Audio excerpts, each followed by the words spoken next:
CMSL, Capital Market and Securities Law.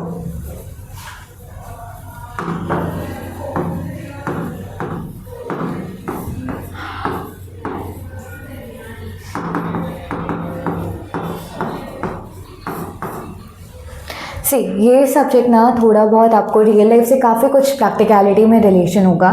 जैसे अभी stock market में डिफरेंट IPOs आते रहते हैं, FPOs आते रहते हैं, तो ये चैप्टर काइंड ऑफ मोर और लेस ऐसा आपका रियल लाइफ से आप इसको रिलेट कर पाओगे।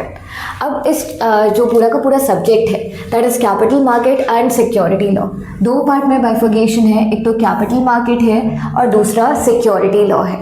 इस सब्जेक्ट के दो पार्ट है। पार्ट ए में अपने टोटल 7 चैप्टर्स है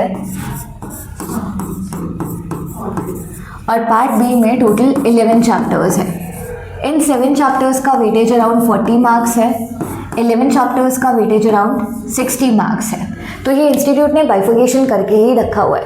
ये जो 7 चैप्टर्स है ये कैपिटल मार्केट से रिलेटेड है। कैपिटल मार्केट क्या होता है? जहाँ से पैसे हम इन्वेस्ट करते हैं या फिर borrow करते हैं। हाँ, कैपिटल मार्केट मतलब ऐसा मार्केट जो कि फाइनेंस या मनी से रिलेटेड है, और कैपिटल वर्ड है तो वो लॉन्ग टर्म रिलेटेड है। तो कैपिटल मार्केट मतलब लॉन्ग टर्म इन्वेस्टमेंट, कोई भी ऐसा मार्केट जहाँ पे फाइनेंशियल इंस्ट्रूमेंट की बाइंग सेलिंग और डीलिंग हो रही है, लॉन्ग टर्म बाइंग सेलिंग और डीलिंग हो रही है।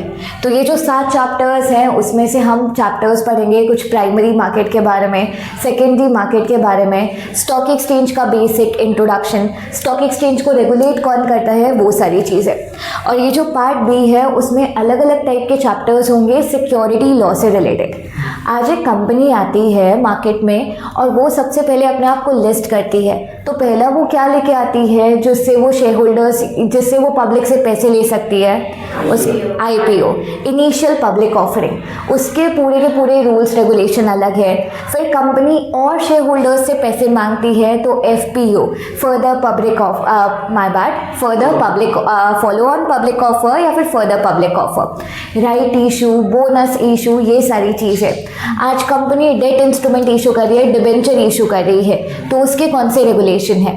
म्यूचुअल फंड्स है तो म्यूचुअल फंड की जो असेट मैनेजमेंट कंपनी है उन पे कौन से रूल्स और रेगुलेशन अप्लाई होते हैं। आज आपकी लिस्टिंग डिस्क्लोजर रिक्वायरमेंट क्या है, वो अलग अलग चैप्टर्स होंगे हमारे, that is chapter part B में 11 चैप्टर्स। अब यहाँ पे क्या होगा, 2 दिन हमारे इंट्रोडक्टरी क्लासेस होगी। रीज़न बीइंग कि अपने को काफ़ी लोगों को सिक्योरिटी लॉ से रिलेटेड कुछ बेसिक टर्म्स पता होंगे, लेकिन काफ़ी ऐसे लोग होंगे जिनको टर्म्स पता नहीं है। तो हम स्क्रैच से स्टार्ट करते हैं, 2 दिन तक बेस बिल्डअप करते हैं, फिर हम जाके अपने मेन मटेरियल या मेन कंटेंट पे आएंगे। Starting with this word security. Security का मतलब क्या होता है?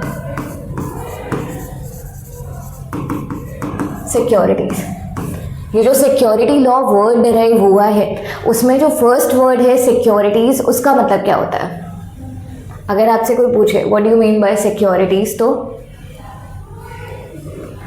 जैसे कुछ लोन लेते हैं तो उसके बदले में जो देते हैं सिक्योरिटीज। ओके, ठीक है, वो तो आप गारंटी की बात कर रहे हो कि कोई अश्योरेंस दे दिया, गारंटी दे दिया। लेकिन जब हम कैपिटल मार्केट में सिक्योरिटीज वर्ड इंस्ट्रूमेंट, करेक्ट, कोई भी ऐसा इंस्ट्रूमेंट जिनसे अपना राइट्स या लाइबिलिटी क्रिएट हो रही है उसको हम सिक्योरिटीज बोलते हैं। राइट्स एंड लाइबिलिटी क्रिएटेड, कोई भी ऐसा इंस्ट्रूमेंट। अब सिक्योरिटीज़ के ही एग्जांपल है अपने शेयर्स, डिबेंचर, बॉन्ड। आज अगर शेयर है तो शेयर से आप जब शेयर खरीदते हो तो आपका राइट और लाइबिलिटी क्या क्या है और कंपनी की राइट और लाइबिलिटी क्या क्या है। सपोज आपने 100 रुपये का एक इक्विटी शेयर खरीदा, आपके राइट्स क्या है?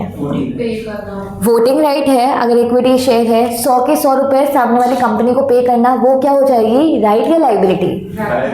लाइबिलिटी। जो आपका लाइबिलिटी है वो कंपनी का क्या बन जाएगा, राइट बन जाएगा। तो यहाँ पे सिक्योरिटीज मतलब कोई भी ऐसा इंस्ट्रूमेंट जो राइट और लाइबिलिटी क्रिएट करता है अलग अलग पार्टीज के लिए। इसके एग्जाम्पल आते हैं शेयर हो गया, डिबेंचर हो गया है एंड बॉन्ड्स हो गए एक्सेट्रा। अब इसी से एक वर्ड आता है शेयर। ऑब्वियसली शेयर का मीनिंग सबको पता है और आपने ET में कंपनीज एक्ट में डेफिनेशन भी देखी होगी। शेयर की डेफिनेशन क्या है? स्मॉल पार्ट्स होता है, नहीं, जो कंपनीज एक्ट में लिखी हुई है सेक्शन नंबर 2 में, कैपिटल भी small, share means a share in the share capital of the company. याद है, पढ़ी हुई है। Share is a share in the share capital of company. ये जो शब्द है, वर्ड्स हैं, बार बार जो शेयर्स आ रहे हैं, इन हर शेयर का अलग अलग मीनिंग है। सबसे पहले मान लो आपका अगर सोल प्रोप्राइटरशिप का बिजनेस है, तो आपकी जो कैपिटल है वो कितने पार्ट में डिवाइडेड है? एक इंडिविजुअल पार्ट में। पार्टनरशिप का बिजनेस है, मान लो 3 पार्टनर हैं, तो आपकी कैपिटल कितने में डिवाइड हो जाएगी? 3 हिस्सों में डिवाइड हो जाएगी। अगर एक कंपनी है, तो कंपनी में अगर आपने सपोज एक कंपनी है जिसके 1000 शेयर्स हैं, तो वो कंपनी की शेयर कैपिटल कितने हिस्सों में डिवाइड हो गई? 1000 हिस्सों में डिवाइड हो गई। तो ये शेयर कैपिटल है जिसके मान लो ये 1000 हिस्से हो गए, और आज आप उस कंपनी में 5 शेयर होल्ड करते हो, तो आप किस टाइप के, आप कंपनी के सबसे पहले क्या हुए? अगर आपने शेयर होल्ड किए, शेयर होल्डर। तो share holder is who? Owner of the company. क्या आप कंप्लीट ओनर हो या फ्रैक्शनल ओनर हो? Fractional owner. यही बोला हुआ है कि शेयर का मतलब क्या है? शेयर कैपिटल का एक हिस्सा। शेयर कैपिटल का फ्रैक्शनल ओनरशिप ही उसको हम बोलते हैं कि that is the thing share. अब शेयर के भी अलग अलग टाइप होते हैं। इक्विटी शेयर होता है, प्रेफरेंस शेयर होता है, डिफरेंशियल वोटिंग राइट्स वाले शेयर होते हैं, डीवीआरस होते हैं, एक्सेट्रा। अब यहाँ पे शेयर्स के बाद जो नेक्स्ट टॉपिक आता है कंपनी। कंपनी अगर हम देखें तो पब्लिक कंपनी और प्राइवेट कंपनी, जो कंपनीज एक्ट के अकॉर्डिंग मेजर डिस्टिंक्शन है या डाइवर्सिफिकेशन है। तो पब्लिक कंपनी और प्राइवेट कंपनी में फ़र्क क्या होता है? मेंबर्स का फर्क होता है। मेंबर्स प्राइवेट में कितने होते हैं? 200। ओके। और पब्लिक में मेंबरशिप अनलिमिटेड। और डिफरेंस? प्राइवेट कंपनी के कुछ रिस्ट्रिक्शंस हैं, प्रोहिबिशंस, लिमिटेशंस हैं, वही सब पब्लिक में नहीं लगता। ओके, कौन से टाइप के रिस्ट्रिक्शंस? वही शेयर्स इशू नहीं कर सकता है, सिक्योरिटीज मार्केट में पब्लिक इशू नहीं कर सकता। सी मेजरली 3 डिफरेंसेस है। एक प्राइवेट कंपनी में आपका मेंबरशिप है वो लिमिटेड हो जाता है 200 तक मैक्स, और दूसरा है कि जो प्राइवेट कंपनी है शेयर्स ट्रांसफ़र तो कर सकते हो अगर आप प्राइवेट कंपनी के शेयर होल्डर हो, बट ट्रांसफ़र में भी ना रिस्ट्रिक्शंस आ जाते हैं, टर्म्स और कंडीशन आ जाते हैं, तो हम बोलते हैं ना फ्रीली ट्रांसफरेबल नहीं होते शेयर। थर्ड डिफरेंस क्या है? Not exactly directors. थर्ड जो मेजर डिफरेंस है वो ये है कि प्राइवेट कंपनी पब्लिक से डिपॉजिट एक्सेप्ट नहीं कर सकती, वेराज पब्लिक कंपनी पब्लिक से पैसा उठा सकती है, डिपॉजिट एक्सेप्ट कर सकती है। तो ये 3 डिस्टिंक्शन अपने हो गए पब्लिक कंपनी और प्राइवेट कंपनी के। ये ज़्यादा इंपॉर्टेंट ना अपने कंपनीज एक्ट में होता है, बट जब हम कैपिटल मार्केट और सिक्योरिटी लॉ पढ़ रहे हैं, यहाँ पे जो हमें समझना इंपॉर्टेंट है that is listed company and unlisted company. तो ये तो transferable, okay, not listed company.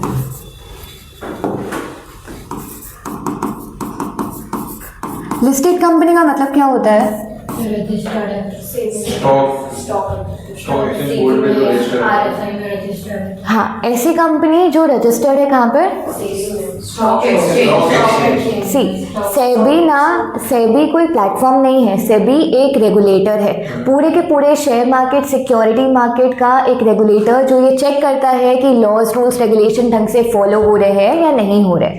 तो अगर लिस्टेड कंपनी है तो ऐसी कंपनी जिसने अपनी सिक्योरिटीज लिस्ट करवा के रखी है स्टॉक एक्सचेंज के प्लेटफॉर्म में।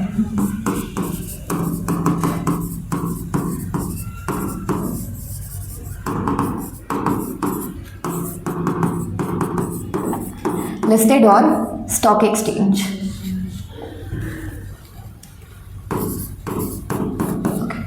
अब सिक्योरिटीज़ में सब आ सकता है, शेयर, डिबेंचर, बॉन्ड। अगर एक कंपनी है जिसने अपने इक्विटी शेयर लिस्ट करवा के रखे हैं, फिर भी आप उसको लिस्टेड कंपनी बोलोगे। एक कंपनी है जिसने डिबेंचर लिस्ट करवा के रखे हैं सिर्फ और सिर्फ, फिर भी वो कंपनी क्या आएगी? लिस्टेड कंपनी आएगी। अब यहाँ पे एक और वर्ड आता है स्टॉक एक्सचेंज। स्टॉक एक्सचेंज का मतलब क्या होता है? Mainly पर स्टॉक का प्राइस शो करती है वो। हाँ, स्टॉक एक्सचेंज अपने को डेली बेसिस पे स्टॉक का प्राइस शो करता है। बट आप स्टॉक एक्सचेंज खाली प्राइस शो करने के लिए है, बाइंग और सेलिंग के लिए। तो स्टॉक एक्सचेंज को हम सिंपल लैंग्वेज में क्या बोल सकते हैं, एक प्लेटफॉर्म है जहाँ पे हम शेयर्स या सिक्योरिटीज़ के रिलेटेड बाइंग कर सकते हैं, सेलिंग कर सकते हैं, डीलिंग कर सकते हैं। तो stock exchange is nothing but a platform. जैसे अमेजॉन फ्लिपकार्ट है, हम अमेजॉन और फ्लिपकार्ट पे क्या करते हैं, कोई भी सेलर है अपना प्रोडक्ट लिस्ट करता है, बायर्स प्रोडक्ट को देखते हैं, उस चीज़ को खरीद लेते हैं। सेम चीज़ शेयर डिबेंचर बॉन्ड के लिए होती है कि स्टॉक एक्सचेंज है तो कंपनी है जिनको अपनी सिक्योरिटीज़ पब्लिक तक पहुंचानी है। देखो, आज दो सिनेरियो है, एक मान लो नॉर्मल पब्लिक कंपनी है और एक लिस्टेड कंपनी है। लिस्टिंग के क्या बेनिफिट हो सकते हैं जिसकी वजह से कंपनी लिस्टेड बनना चाहती है? लोगों को ज़्यादा पता चलेगा कंपनी का। करेक्ट, लोगों को ज़्यादा पता चलेगा। मतलब मान लो आज आप एक सेलर हो, आपका सिर्फ ऑफलाइन स्टोर है, आप सूरत में ही अपने स्टोर से सेल करते हो। आपको अभी ना गुजरात के बाहर भी, यूपी का कोई भी पर्सन कैटर करना है तो आप क्या करोगे, अमेजोन पे अपने प्रोडक्ट लिस्ट करोगे। सेम कंपनी के साथ है कि अगर आसपास के लिमिटेड लोग उनको कैटर करना है, उनसे ही पैसा लेना है तो वो लिस्ट नहीं होती। लेकिन जहाँ पे उनको बहुत सारे लोगों से पैसा लेना है, वहाँ उन लोगों को सर्विसेज प्रोवाइड करनी है, तो उस केस में कंपनी प्लेटफॉर्म पे स्टॉक एक्सचेंज पे लिस्ट हो जाती है, जहाँ पे अपना लिक्विडिटी भी बढ़ जाती है शेयर्स की। अब मान लो एक पब्लिक कंपनी है, पब्लिक कंपनी में तो कितने भी अनलिमिटेड शेयर होल्डर्स हो सकते हैं। अब पब्लिक कंपनी, मान लो मेरी एक पब्लिक कंपनी है XYZ लिमिटेड, आप लोगों ने सबने शेयर्स खरीद के रखे, मेरी कंपनी लिस्टेड नहीं है, आपको बेचने हैं तो आप किसको बेचोगे, वापस मुझे ही बेचोगे। 1-on-1 transaction. अगर मान लो अभी मैं लेने के लिए रेडी नहीं हूँ तो आपको किसी दूसरे बायर को ढूंढना पड़ेगा फिजिकली जाके, तब उसको बेच पाओगे। तो ये दिक्कत वाला काम था या नहीं कि फिजिकली जाके ढूंढो या कंपनी के पास जाओ और कंपनी को वापस बेचो। इसीलिए स्टॉक एक्सचेंज एक प्लेटफॉर्म बनाया गया जहाँ पे अगर मैं मेरे शेयर्स बेच रही हूँ तो ऑल ओवर इंडिया कितने ही लोग होंगे वो शेयर्स खरीदने के लिए, तो मेरे को जस्ट ऑर्डर प्लेस करना है, प्लेटफॉर्म से ही मैचिंग हो जाएगी कि कौन वो शेयर्स जो मैं बेच रही हूँ खरीदना चाहता है। इसीलिए that is the platform. India में कितने स्टॉक एक्सचेंज हैं? Popular 2, NSE BSE। पॉपुलर 2 है या सिर्फ 2 है? सिर्फ 2 है, ओके। ज़्यादा नहीं है।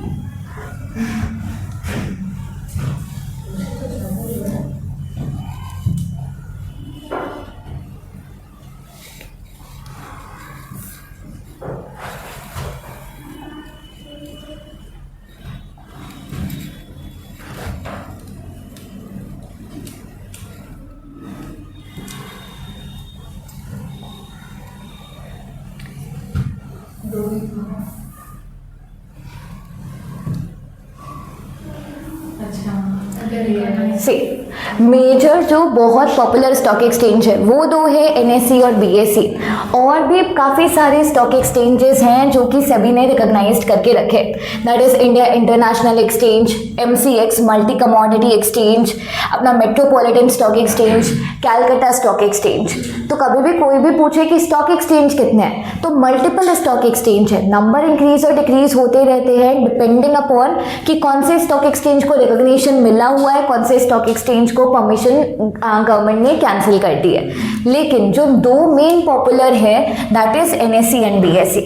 जैसे फॉर एग्जांपल जुगनू कहाँ पे चलता है? ओला, उबर, जुगनू रैपिडो। जुगनू सुना है या नहीं सुना? आपका नाम सुना है ना? Okay, that is also this.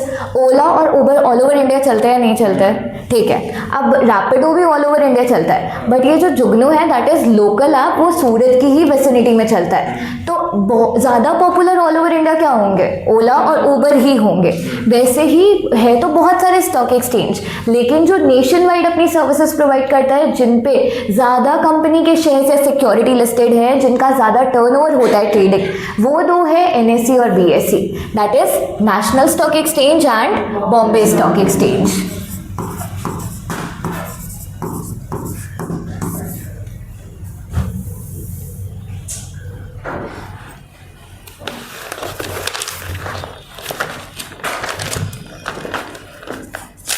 आज एक कंपनी जो कि लिस्टेड है उसके शेयर प्राइस कैसे डिटरमाइन होता है, पता कैसे चलता है, मतलब कौन से फैक्टर्स है जो जिसकी वजह से शेयर प्राइस फ्लक्चुएट होता है? कंज्यूमर इतना like buying selling. Buying selling, जिसको हम बेसिकली इकोनॉमिक्स की टर्म में बोलते हैं डिमांड और सप्लाई। स्टॉक एक्सचेंज का टाइम कितना होता है ओपनिंग और क्लोजिंग का? 9 to जैसे 3 बजे तक 9 to 3:30। हाँ, मेजर टाइमिंग 9 to 3:30 है, बट अपने को जब हम अपने को प्रॉपर फंक्शनिंग कब से पता चलती है? 9:15 से, क्योंकि प्री ओपनिंग टाइम रहता है 9 से लेके 9:15 तक। उस टाइम स्टॉक मार्केट धीरे धीरे ओपन ही हो रहा होता है। ओके, आज कौन सी कंपनी कितनी बड़ी है कितनी छोटी है वो हम कैसे पता लगाते हैं? Market capitalisation. ओके, चलो हम दो चीज़ें देखते हैं। रिलायंस का शेयर प्राइस किसी को आइडिया है अभी क्या चल रहा है? 1500 था लास्ट टाइम। कभी देखा था लास्ट टाइम? सर नहीं दिखाया था तो वो हो गए तो पिछले साल देखा। ठीक है,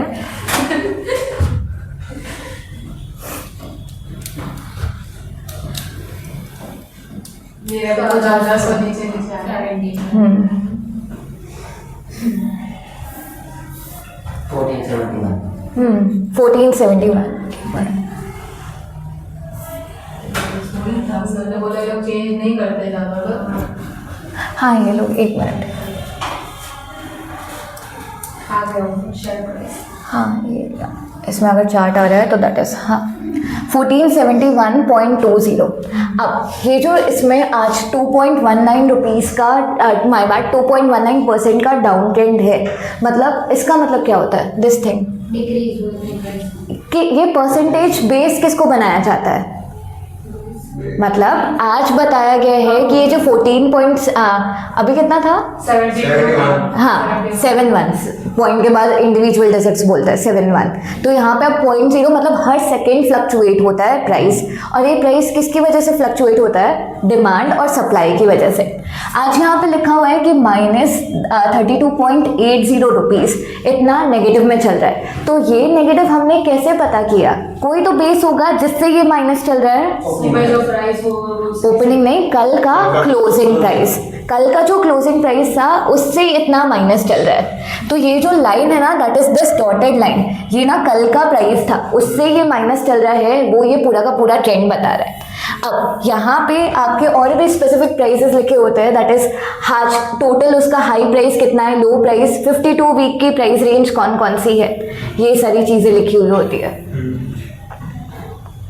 ये तो आज का पूरा दिया गया है। अब अगर 5 डेज का चार्ट आप देखना चाहते हो तो 5 डेज में भी स्पेसिफिकली बताया हुआ है कि 5 जनवरी तक अपना हाईएस्ट प्राइस दैट वाज 1606, उसके बाद अभी जाके ये पूरा का पूरा डाउन ट्रेंड हो रहा है। अगर ऐसे ही 6 महीने का आप कंसोलिडेटेड देखो तो एक टाइम पे तो it was this highest that is 1590। और वही अगर आप ऑल टाइम देख लो तो हाईएस्ट तो काफ़ी ज़्यादा जाएगा इसमें। हाईएस्ट इसका दैट इज हाँ इधर 1500-1600 जितना हाईएस्ट जा रहा है। तो ये सारा का सारा अपना प्राइस मूवमेंट देख सकते हैं, रियल टाइम प्राइस मूवमेंट देख सकते हैं, और ये आप किसी भी स्टॉक एक्सचेंज के ब्रोकिंग प्लेटफॉर्म पे देख सकते हो, या फिर नॉर्मली गूगल पे भी देख सकते हो, दैट इज़ मनी कंट्रोल। अब हाँ, हम ये डिसाइड कर रहे थे कि आज रिलायंस का प्राइस है, मान लो 1500, हम रफली एक एवरेज मानते हैं कि 1500 का प्राइस है। अभी इंडिया का सबसे महंगा शेयर कौन सा है, कोई आइडिया? टीसी टाटा वाला किसका बताया? MRF tyres. ये तो हम चलो रिलायंस का शेयर खरीदने का सोच भी सकते हैं। कुछ 1.5 लाख। अब MRF टायर का जो शेयर प्राइस है दैट इज अभी 1.5 लाख जितना शेयर प्राइस है। दोनों का शेयर प्राइस देखा, एक था 1500 और दूसरा है 1.5 लाख। कौन सी कंपनी ज़्यादा बड़ी होगी और कौन सी छोटी होगी? रिलायंस बड़ी होगी ना, बड़ी तो MRF नहीं है। वही कि आप कंपनी कैसे डिसाइड करोगे कि कौन सी कंपनी ज़्यादा बड़ी है? शेयर प्राइस शेयर प्राइस के बेसिस पे नहीं तो उसके शेयर कैपिटलाइजेशन। शेयर कैपिटलाइजेशन, उसी को हम बोलते हैं मार्केट कैपिटलाइजेशन। मार्केट कैपिटलाइजेशन का मतलब क्या है, आज कंपनी ने कितने शेयर इशू किए हैं और उसको उसके मार्केट प्राइस से मल्टीप्लाई कर दो, वो आपको देखना पड़ेगा। हो सकता है कि एमआरएफ छोटी कंपनी हो जिसने अपने खाली 10,000 शेयर इशू किए, हो सकता है कि रिलायंस बड़ी कंपनी है जिसने अपने वही 10 लाख शेयर इशू किए। तो किसका मार्केट कैपिटलाइजेशन हायर होगा, उसके बेसिस पे हम डिसाइड करते हैं कि कंपनी बड़ी है या छोटी है। इधर मार्केट कैपिटलाइजेशन के अकॉर्डिंग यहाँ पे जैसे, हाँ मार्केट कैपिटलाइजेशन यहाँ पे लिखा हुआ ही है, दैट इज 63.26 थाउजेंड करोड़। और यही रिलायंस का, रिलायंस बड़ी है, उसके दाम से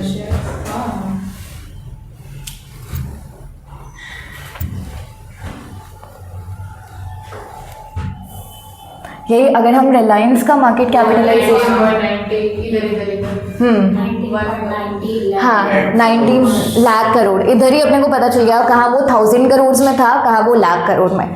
तो कभी भी ये कंफ्यूजन मत रखना कि शेयर प्राइस के बेसिस पे हम ये डिसाइड कर पाएंगे कि कंपनी बड़ी है या छोटी है। ओके, अनदर क्वेश्चन, क्या सारी की सारी पब्लिक कंपनी अपनी लिस्टेड होती है? ओके, पब्लिक कंपनी और लिस्टेड कंपनी का मेन डिफरेंशिएशन बता दो।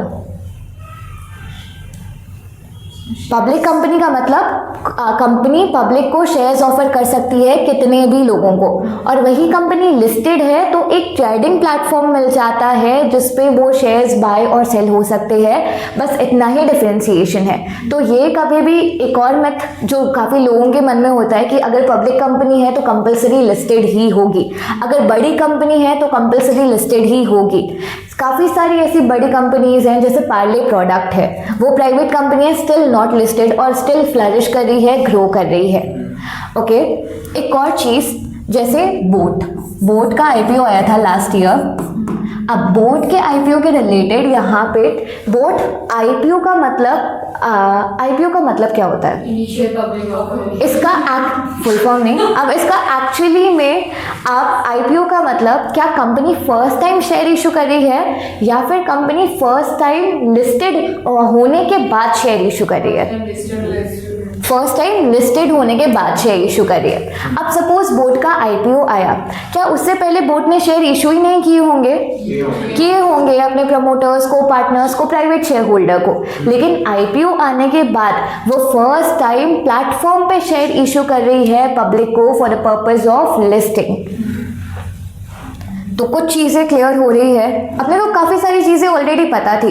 That is all the brush up thing जो अपना बेस बिल्डअप करेंगे इस सब्जेक्ट के रिलेटेड। प्राइवेट कंपनी लिस्टेड हो सकती है। हाँ, प्राइवेट कंपनी। अब एक और चीज़, ये क्वेश्चन कि प्राइवेट कंपनी लिस्टेड हो सकती है, आप मेन लिस्टिंग कंपनी करवाते क्यों हैं? कि ट्रेडिंग हो सके, लिक्विडिटी हो सके, बाइंग और सेलिंग ईजी हो सके।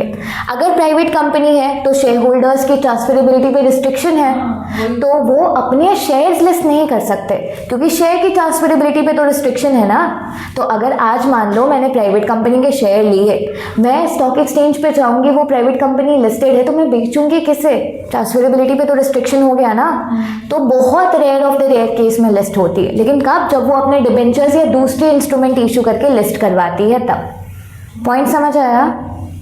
सी देखो, पब्लिक कंपनी के शेयर्स की ट्रांसफरेबिलिटी पे कोई दिक्कत नहीं है, आप किसी को भी खरीदो, किसी को भी बेचो, कोई प्रॉब्लम नहीं है। लेकिन आज अगर मेरी प्राइवेट कंपनी है, मेरे शेयर होल्डर जितने भी हैं वो एक दूसरे में भी ट्रांसफ़र करेंगे ना, तो काफ़ी सारी रिस्ट्रिक्शन है।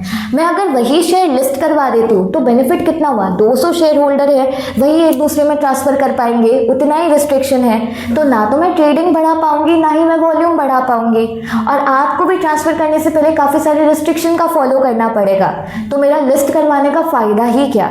इसीलिए प्राइवेट कंपनी बहुत रेयर केस में लिस्ट होती है, और वो भी शेयर लिस्ट नहीं करवाती, अपने डिबेंचर या दूसरी चीज़ें जो कि ट्रांसफरेबल हैं वो लिस्ट करवाती है। तो वो तो एज सच अपने सिलेबस का पार्ट नहीं है, but that was the genuine question कि प्राइवेट कंपनी लिस्ट होती है या नहीं। रेयर केस में होती है। ओके, अब एक और आता है, that is capital market. Capital market के कितने टाइप्स होते हैं? Primary market and secondary market. Primary market का मतलब क्या होता है?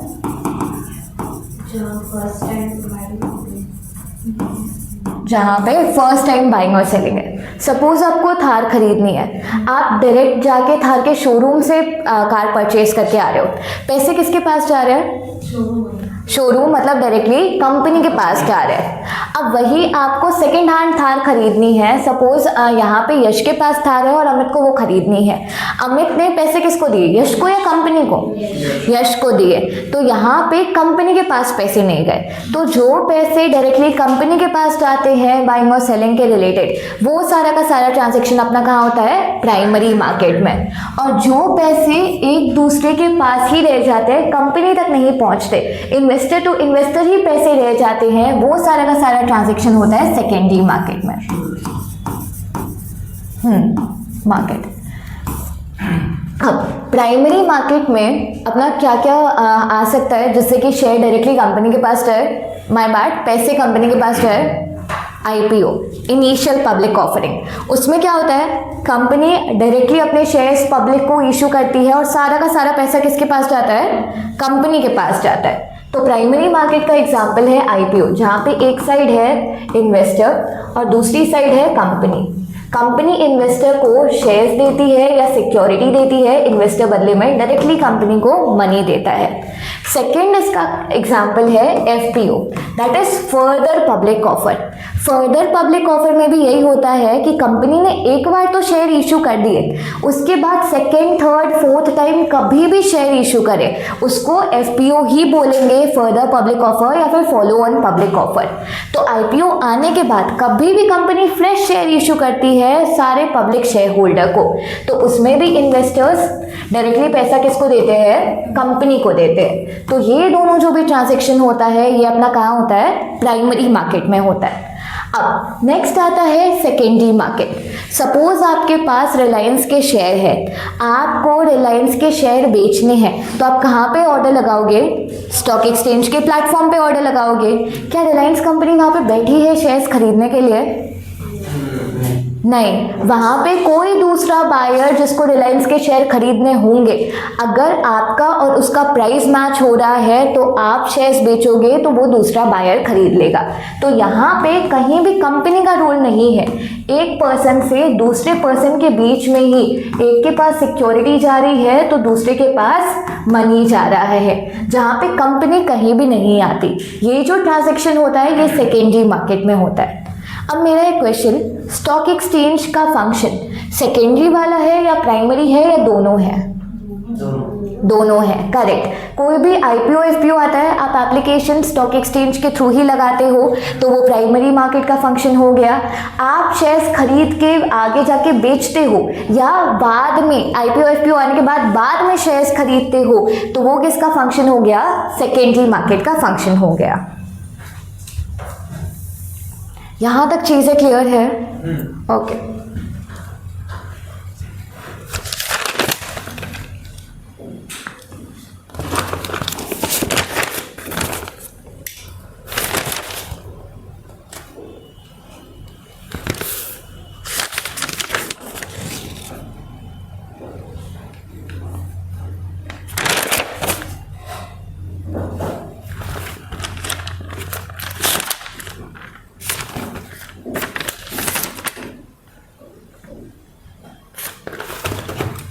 ओके, आज एक और बेसिक हम थोड़ा सा समझते हैं, introduction, that is ecosystem of stock market. Ecosystem का मतलब क्या होता है? सराउंडिंग। जैसे कि एप्पल का इकोसिस्टम, अगर आपने एप्पल का फ़ोन खरीदा है तो आपको अब ईयरबड्स लेने हैं तो आप एप्पल के ईयरबड्स लोगे। आपको अगर वॉच लेनी है तो फिर भी आपको लगेगा कि एप्पल की ले लेते हैं, बेटर कनेक्टिविटी मिलेगी। वॉच के बाद आपको अगर लैपटॉप लेना है तो मैक लोगे। तो ये सारा पूरा का पूरा trap, that is your surrounding, that is known as ecosystem. आज का स्टॉक एक्सचेंज कैसे फंक्शन करता है, क्या क्या बीच में मिडिलमैन इन्वॉल्व है, क्या क्या फंक्शनरीज इन्वॉल्व हैं, वो हम पूरा का पूरा इकोसिस्टम के थ्रू समझेंगे। सबसे पहले एक कंपनी है जिसको अपना ट्रेडिंग वॉल्यूम बढ़ाना है, जिसको अपने शेयर्स की सिक्योरिटी की लिक्विडिटी बढ़ानी है, तो वो सबसे पहले अपने शेयर्स क्या करेगी? स्टॉक एक्सचेंज के पास जाके लिस्ट करेगी। तो सबसे पहले आती है एक कंपनी जिसको अपने शेयर्स स्टॉक एक्सचेंज के प्लेटफॉर्म पे लिस्ट करने हैं। RSE, recognised stock exchange. तो स्टॉक एक्सचेंज सपोज जैसे आपको घर खरीदना होता है ना, तो अगर आपको घर खरीदना है तो आप 1-to-1 सेलर के पास जाओ, घर देखो, या फिर डायरेक्ट ब्रोकर को बताओ कि देखो मेरी ये रिक्वायरमेंट है, मुझे घर खरीदना है। तो ब्रोकर की तरह ही स्टॉक एक्सचेंज है कि एक प्लेटफॉर्म जहाँ पे बायर्स और सेलर्स मिलते हैं। तो सबसे पहले कंपनी ने अपनी सिक्योरिटीज़ हैं वो स्टॉक एक्सचेंज के थ्रू लिस्ट करवा ली। अब मान लो आज एक कंपनी है XYZ कंपनी, आपको इसी कंपनी के शेयर्स खरीदने हैं। तो एक शेयर या फिर कोई भी सिक्योरिटी खरीदने के लिए आपके पास क्या क्या होना चाहिए? डीमैट अकाउंट और बैंक अकाउंट, क्योंकि डीमैट अकाउंट में पैसे कहाँ से जाएंगे? बैंक अकाउंट के थ्रू ही लिंक होके जाएंगे। और सही बात है, उतने पैसे भी तो अपने पास होने ही चाहिए ना। पता चला रिलायंस कितने पैसे और हम MRF के सपने देख रहे हैं। तो अपने पास बेसिकली एक तो बैंक अकाउंट होना चाहिए, नेक्स्ट है डीमैट अकाउंट, एक और अकाउंट होता है दैट इज ट्रेडिंग अकाउंट। अब बैंक अकाउंट तो हमारा बैंकर के थ्रू ओपन होगा। अब जो हम खरीदेंगे शेयर्स उसका ऑर्डर हम डायरेक्टली स्टॉक एक्सचेंज पे प्लेस कर सकते हैं या फिर एक अकाउंट के थ्रू, एक ब्रोकर के थ्रू प्लेस करते हैं, अकाउंट के थ्रू। और वो अकाउंट आप कहाँ कहाँ ओपन कर सकते हो जिससे आप ऑर्डर प्लेस करते हो? बैंक के साथ क्या आप मान लो आपको रिलायंस के शेयर खरीदने हैं तो सबसे पहले आपके पास अकाउंट होना चाहिए ना। कहाँ पे ओपन कर सकते हो आप अकाउंट? स्टॉक एक्सचेंज, NSE और BSE के पास जाते हो ओपन करना है। NSE का अकाउंट है आपके पास या BSE का? ट्रेडिंग, अच्छा ठीक है। मेरा क्वेश्चन, आप में से कौन से लोग ट्रेडिंग या कुछ भी बाइंग सेलिंग करते हैं? बाकी सबको थोड़ा बहुत आइडिया होगा, घर पे कोई ना कोई करता होगा।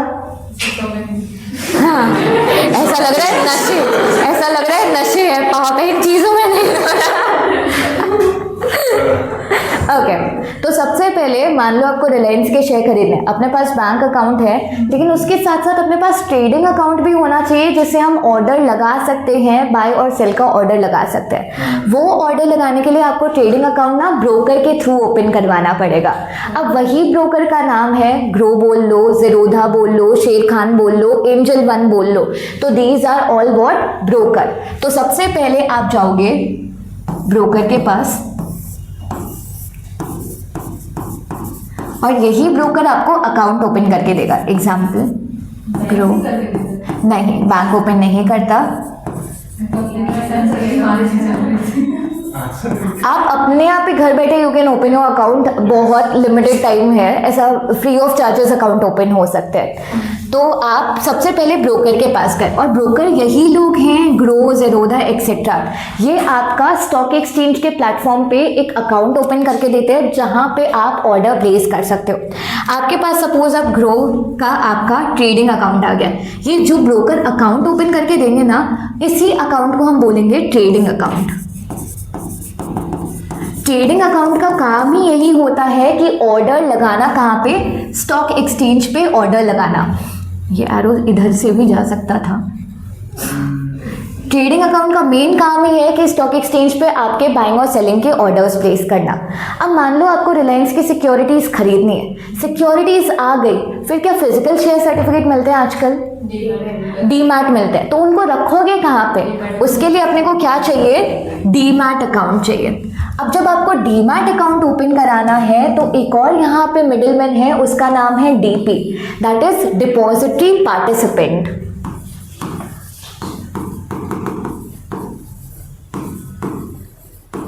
ये आपका ना डीमैट अकाउंट ओपन करके देगा। अब ये तो मिडिलमैन है तो इसके पास हायर अथॉरिटी नहीं है। तो जैसे ही आप DP के पास रिक्वेस्ट करोगे कि देखो मुझे डीमैट अकाउंट चाहिए, मैं शेयर्स खरीद तो लूँगा लेकिन रखूँगा कहाँ पे? तो demat is nothing but bank account. Bank में हमारे पैसे होते हैं, डीमैट में हमारी सिक्योरिटीज़ होती है। तो यहाँ पे DP जाएगा डिपॉजिटरी के पास। डिपॉजिटरी इज हायर अथॉरिटी जो कि DP को अलाउ करती है कि आप डीमैट अकाउंट सामने वाले पर्सन का खोल के दो। तो यहाँ पे DP कौन है? एक मिडिलमैन की तरह काम कर रहा है, जिसके पास आप जाओगे क्या रिक्वेस्ट करने कि मुझे एक डीमैट अकाउंट ओपन करना है, आप मेरा डीमैट अकाउंट ओपन करके दो। आप डायरेक्टली डिपॉजिटरी के पास नहीं जा सकते। डिपॉजिटरी तक पहुंचने के लिए अलग अलग मिडिलमैन का हमें सहारा लेना पड़ता है। अब ये डीपी कहाँ जाएगा? डिपॉजिटरी के पास जाएगा और बोलेगा देखो हमें ऐसी रिक्वेस्ट आई है। डिपॉजिटरी बोलेगी कि ठीक है, हम आपको अथॉरिटी देते हैं कि आप इस पर्सन का डीमैट अकाउंट ओपन करके दे दो। तो हमारे पास अभी क्या आ गए? ट्रेडिंग अकाउंट भी आ गया, जो किसने ओपन किया था? ब्रोकर ने ओपन किया था। डीमैट अकाउंट आ गया, जो कि डिपॉजिटरी के पास ओपन हुआ था और डिपॉजिटरी पार्टिसिपेंट ने ओपन करके अपने को दिया था। अब हम ऑर्डर किससे प्लेस करेंगे? ट्रेडिंग अकाउंट से। शेयर्स या सिक्योरिटी आएंगी कहाँ पे? हमारे डीमैट अकाउंट में। इतना क्लियर है? अब हम इसी जो ट्रेडिंग अकाउंट है, इससे हम ऑर्डर प्लेस करते हैं। मान लो बाइंग का ऑर्डर प्लेस करते हैं, सामने कोई दूसरा पर्सन होगा जो सेम ही प्राइस पे सेल करना चाहता है, तो हमारा ऑर्डर क्या हो जाएगा? मैच हो जाएगा। मैचिंग का काम कौन करवा के देगा? यहाँ पे स्टॉक एक्सचेंज करवा के देगी। स्टॉक एक्सचेंज का कोई और काम नहीं है, प्लेटफॉर्म प्रोवाइड करना, ऑर्डर मैच करवाना।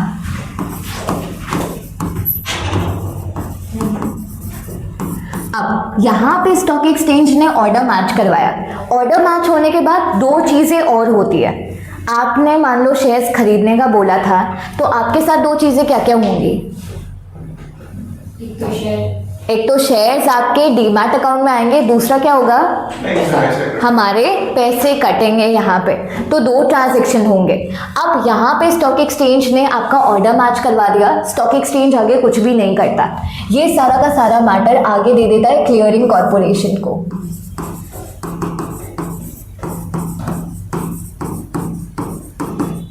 Clearing corporation is another authority. अब क्लियरिंग कॉर्पोरेशन ही आगे इंस्ट्रक्शन इशू करती है। इनका काम है क्लियरिंग कॉर्पोरेशन का प्रॉम्प्ट पेमेंट,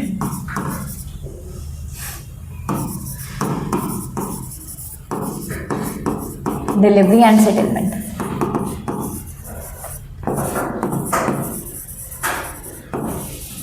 क्लियरिंग कॉर्पोरेशन का काम है कि पेमेंट करवाना, डिलीवरी और सेटलमेंट करवाना।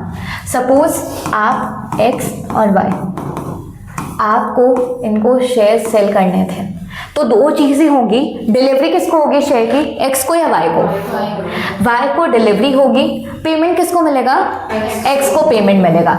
और ये फटाफट टाइमली करवा लेना। आजकल कितने ट्रेडिंग डेज के अंदर अंदर हो जाता है? हाँ, T+1 के अंदर आजकल सारे के सारे ट्रांजेक्शन हो जाते हैं। ऑल्दो बेटा वर्जन भी चल रहा है जहाँ पे 25 सिक्योरिटीज़ का T+0 चल रहा है। तो यहाँ पे ये सारा का सारा काम क्लियरिंग कॉर्पोरेशन करता है। तो अभी तक हमने इसमें काफ़ी सारी अथॉरिटी देखी है, काफ़ी सारी चीज़ें न्यू हैं। इसको हम वन टाइम नहीं 3-4 बार रिवाइज करेंगे जब उस इनिशियल लेक्चर्स स्टार्ट करने से पहले। एक बार अभी रिवाइज करके इसको थोड़े टाइम आज के लिए एंड करते हैं। स्टार्ट कहाँ से हो रहा है अपना इकोसिस्टम? सबसे पहले कंपनी लिस्ट कहाँ पे हो रही है? स्टॉक एक्सचेंज पे। दो पॉपुलर स्टॉक एक्सचेंज कौन से हैं? NSE और BSE। स्टॉक एक्सचेंज पे लिस्ट हुई। कंपनी लिस्ट क्यों होना चाहती है? लिक्विडिटी बढ़ाना, मोर शेयर होल्डर्स को रीच प्रोवाइड करना, कि शेयर होल्डर्स तक ना हो जाए, उनको कभी भी पैसा लिक्विड करना हो तो तुरंत सिक्योरिटी बेच सके। NSE BSE पे लिस्ट हो गई। हमें शेयर्स अगर खरीदने हैं तो अपने पास 3 चीज़ें होनी चाहिए: bank account, trading account, demat account. अब आपने अकाउंट कौन से प्लेटफॉर्म पे ओपन किया है? एंजल पे। तो आपको 2 अलग अलग अकाउंट नहीं ओपन करने पड़े होंगे। ट्रेडिंग और डीमैट आपने एक ही ओपन किया होगा। रीजन बीइंग, आजकल क्या होता है कि ये जो डिपॉजिटरी पार्टिसिपेंट है और ये जो ब्रोकर है, ये दोनों ना रियल लाइफ में एक ही पर्सन काम कर देता है। अब आप एंजल पे गए तो एंजल वैसे तो कौन सा अकाउंट ओपन करता? Trading account. लेकिन उसको पता है कि साथ साथ में आपको क्या लगेगा? डीमैट अकाउंट भी लगेगा। तो बेटर ये नहीं है कि एंजल ही दोनों सर्विस प्रोवाइड कर दे, तो एंजल ही खुद को एज अ ब्रोकर भी रजिस्टर करवा के रखता है, एज अ डिपॉजिटरी पार्टिसिपेंट भी रजिस्टर करवाता है। बट अपने जब सिक्योरिटी लॉ पढ़ेंगे तो दोनों को ना अलग अलग एंटिटी समझ के पढ़ेंगे। तो सबसे पहले आपने ट्रेडिंग अकाउंट ओपन करवाया किसके पास? ब्रोकर के पास। ट्रेडिंग अकाउंट का मेन काम क्या है? आपके ऑर्डर स्टॉक एक्सचेंज पे प्लेस करना। नेक्स्ट आपने अकाउंट ओपन करवाया कौन सा? Demat account. किसके पास? डिपॉजिटरी पार्टिसिपेंट के पास। क्या डिपॉजिटरी पार्टिसिपेंट को अथॉरिटी है या वो हायर अथॉरिटी से पूछेगा? हायर अथॉरिटी, उसका नाम क्या है? डिपॉजिटरी। डिपॉजिटरी के पास आपके अकाउंट ओपन हो जाएंगे। इंडिया में कितनी डिपॉजिटरी है? NSDL CDSL। 2 है, NSDL and CDSL। Full form CDSL का? NSDL national security depositories limited. Limited है मतलब कंपनी है। CDSL मतलब सेंट्रल डिपॉजिटरी, नहीं इधर सर्विसेज है। हाँ, सर्विसेज लिमिटेड। तो 2 इंडिया की डिपॉजिटरी है जो कि ये डीमैट अकाउंट्स का काम करती है। तो डिपॉजिटरी के पास आपका डीमैट अकाउंट ओपन हो गया। अब अपने ऑर्डर प्लेस करने के लिए रेडी है। ऑर्डर प्लेस होगा तो ट्रेडिंग अकाउंट के थ्रू कहाँ जाएगा? स्टॉक एक्सचेंज के प्लेटफॉर्म पे। स्टॉक एक्सचेंज का एक ही काम है, दैट इज व्हाट? ऑर्डर को मैच करना। जैसे ही ऑर्डर मैच हुए आगे सेम टू सेम ये रिपोर्ट कहाँ चली जाएगी? क्लियरिंग कॉर्पोरेशन के पास। क्लियरिंग कॉर्पोरेशन का काम है आगे ऑर्डर पास करना पेमेंट, डिलीवरी और सेटलमेंट के रिलेटेड। तो सबसे पहले ये डीमैट अकाउंट से इसके डीमैट अकाउंट में शेयर पहुंचवाएगा। तो ये यहाँ पे डिपॉजिटरी पार्टिसिपेंट को इंस्ट्रक्शन देगा कि एक के डीमैट अकाउंट से दूसरे डीमैट अकाउंट में शेयर पहुंचवा दो, और ब्रोकर को भी इंस्ट्रक्शन देगा कि जो ट्रेडिंग अकाउंट में पैसा पड़ा है इसके ट्रेडिंग अकाउंट से इसके ट्रेडिंग अकाउंट में आप पैसा पहुंचवा दो। तो ये प्रॉपर सिक्योरिटीज और अमाउंट का ट्रांजेक्शन होता है। तो दैट अकाउंट जो आपस में लिंक्ड होते हैं ना? हाँ, तीनों अकाउंट आपस में लिंक्ड होते हैं। जैसे कि आजकल आपका trading demat account is one and only, क्योंकि एक ही पर्सन ओपन करके देता है। और जब आप ये अकाउंट ओपन करते हो आपकी बैंक डिटेल कंपलसरी आपको देनी ही होती है, तो बैंक अकाउंट भी ऑटोमेटिकली लिंक हो जाता है। ओके, एक और क्वेश्चन, क्या आपके मल्टीपल डीमैट अकाउंट हो सकता है? Yes। नहीं हो सकता शायद। मल्टीपल ट्रेडिंग अकाउंट हो सकता है? हो सकता है। हाँ, आपके मल्टीपल ट्रेडिंग अकाउंट ज़रूर हो सकते हैं। आप ग्रो में अकाउंट ओपन करो, ज़ेरोधा में अकाउंट ओपन करो, एक्सेट्रा, तो दैट इज़ अलाउड।